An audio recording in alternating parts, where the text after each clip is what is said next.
and welcome to the LinkedIn Collective Studio, coming to you from the 71st Cannes Lion Festival of Creativity.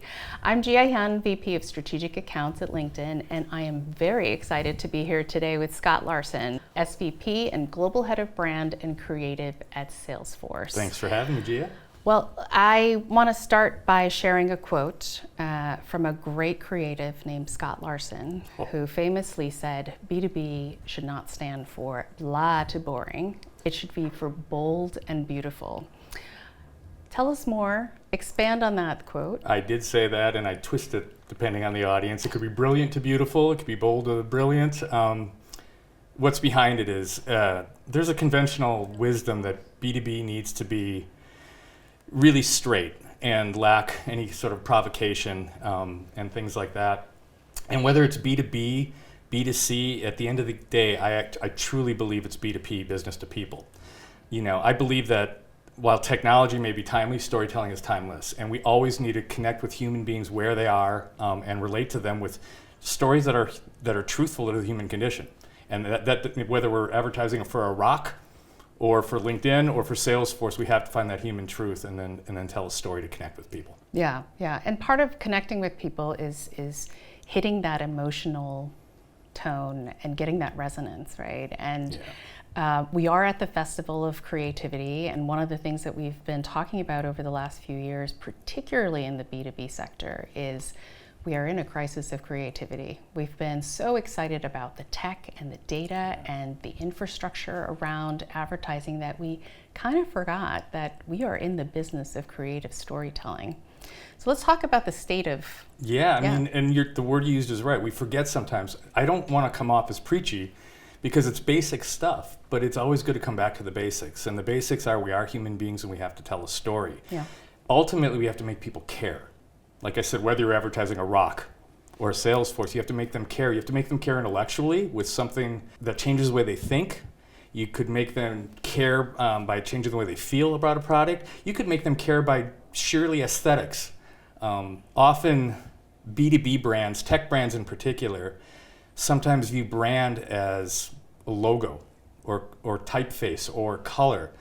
But to me, a brand is a promise. And it's a promise of a differentiated promise of consistency.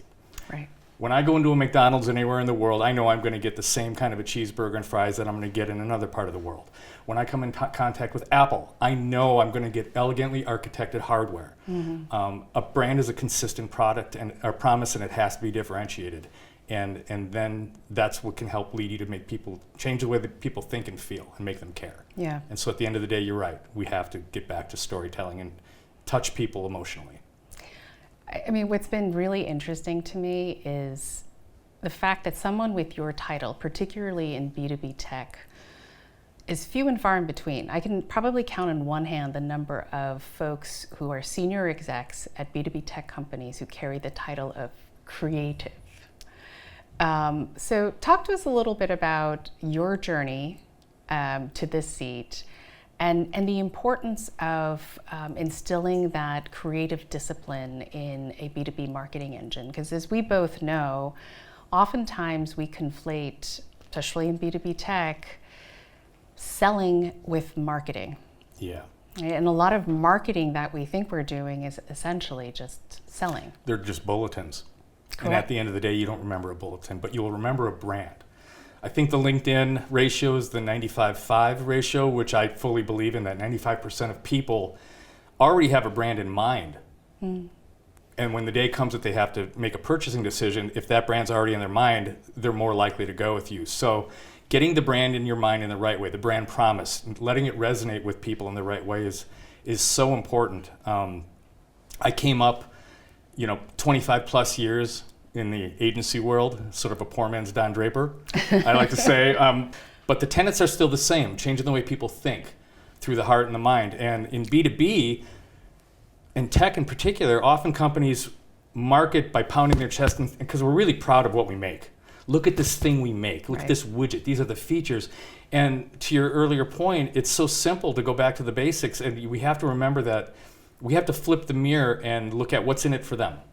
What will make our customers successful at work and at home, in their lives, and things like that? And when we can flip the mirror and look at these features lead to a benefit of what's in it for you or for me, then we're onto something. And then we just have to find a big differentiating idea so that it sticks in your brain when it comes to that purchasing decision. Yeah. Well, let's stay on that topic because Yeah. I want to get into, I mean, there are so many examples I can pull from the Salesforce annals of where you take a great insight about a problem, a business challenge, or an opportunity, and you talk about the product features in a seamless way. The product feature isn't the lead, but the insight is the lead. Right. So let's talk about one of those examples. We've got two main campaigns running now, two sides of the coin. One is everyone's an Einstein. That is classic B2B advertising. We lead with the features of our Einstein AI technology, and which has been around for about 10 years.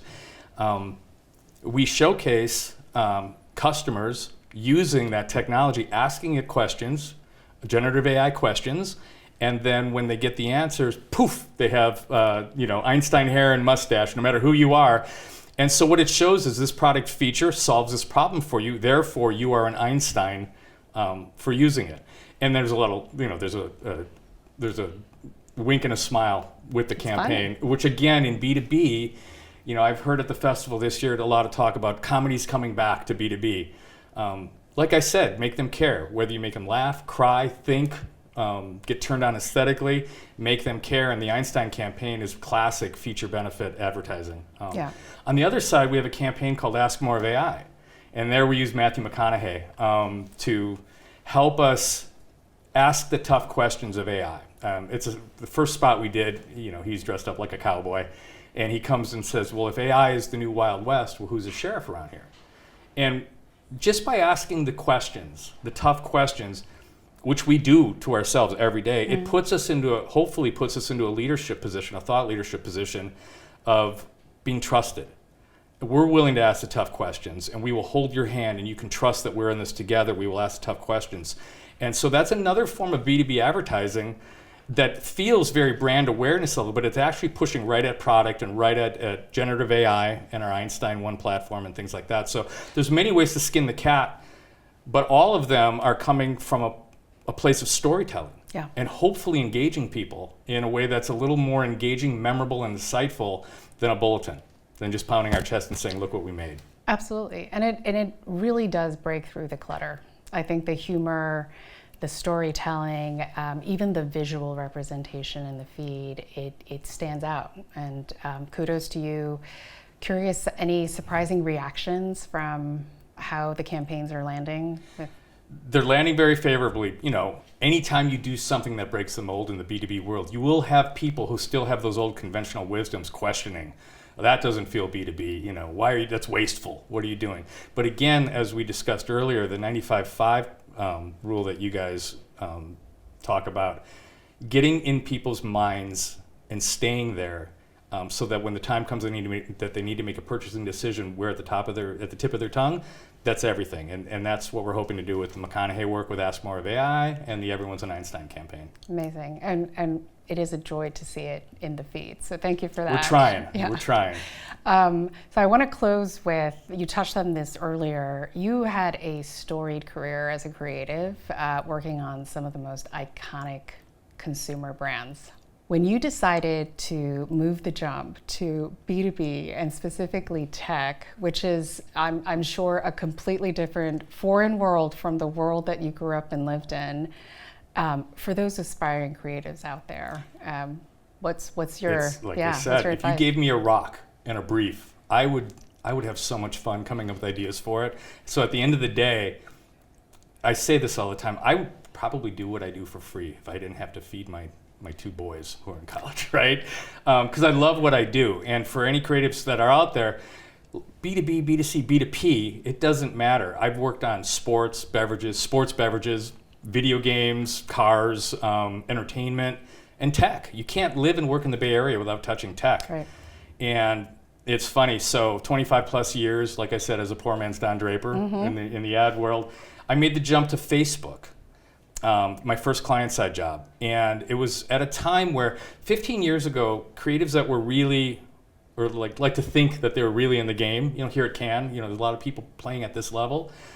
15 years ago, a lot of those types of creatives wouldn't jump over to a corporate side or a client side job. It was sort of viewed as an elephant burial ground for old creatives. Maybe I am an elephant. Maybe I'm an old creative in the burial ground. But I don't think so, because what happened about 10 years ago is we began to see some of the best creatives in the world knocking on our door trying to get in, which is amazing. Today I look around my in-house agency at Salesforce of all places, and I see 72 and Sunny, Wyden, Goodby. I see some of the best creatives, some of the best shops in the world walking the halls and solving our problems internally, which is really cool. One of the reasons I joined, that I jumped over, I was at Facebook, I was happy. Salesforce started calling. I took the call. I didn't think about leaving. I met with Salesforce, and I walked away thinking, okay, I learned a little bit about Salesforce. I really didn't know. I knew enough about CRM to be dangerous, but I didn't really understand. And I went home that night. I wasn't very interested, and my mom, you know, called me, and she still worries about me having been in advertising all these years and the stress levels and all that. And she said, well, what are you up to? And I said, well, I interviewed with this company today, but I'm not interested. And she goes, oh, really? Well, what do they do? And I was like, well, they do CRM, customer relationship marketing, management. They've got this big tower in all these cities. They've got these characters, these like woodland critters running around. But gee, I couldn't tell my mom what Salesforce did.